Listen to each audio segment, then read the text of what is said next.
নমস্কার বন্ধুরা, আমার চ্যানেলে সবাইকে স্বাগত জানাই।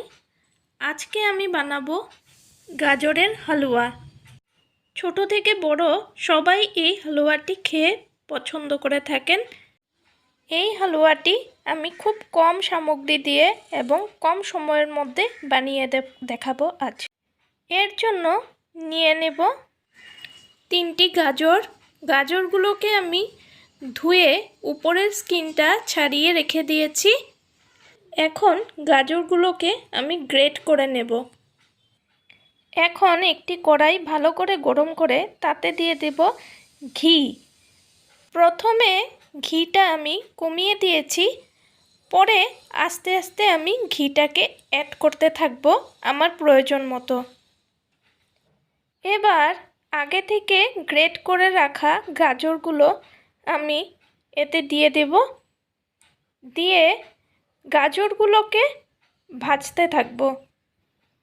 গাজর সিদ্ধ হতে একটু টাইম লাগবে, তাই গ্যাসের স্টিমটা কমিয়ে নাড়াতে থাকবেন। এখন খেয়াল রাখবেন শুধু কড়াইয়ের সাথে লেগে না যায়। যদি কড়াইয়ের সাথে লেগে যেতে ধরে তাহলে অল্প অল্প করে ঘি দিতে থাকবেন।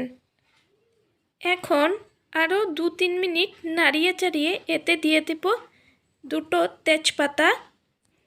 তেজপাতা দিয়ে কিছু সময় নাড়িয়ে চাড়িয়ে তাতে আমি আরও অল্প ঘি অ্যাড করে দেব। এখন ঘিটা অ্যাড করে আমি কিছু সময়ের জন্য ঢাকা দিয়ে রাখব, যাতে করে গাজরগুলো ভালো করে সিদ্ধ হয়ে যায়।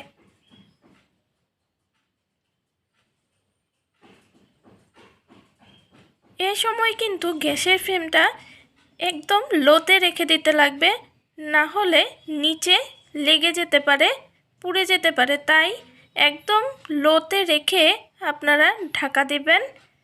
এবার 3 থেকে 4 মিনিট ঢাকা দেওয়ার পরে আমি আগে থেকে ঘন করে রাখা দুধ 1 কাপ দিয়ে দেব।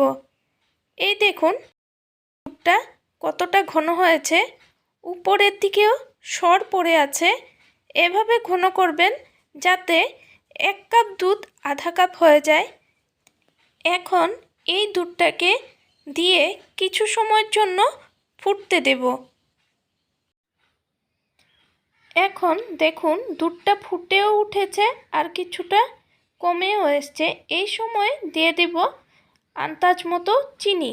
আপনারা আপনাদের টেস্ট অনুযায়ী মিষ্টিটা কম বেশি দিবেন।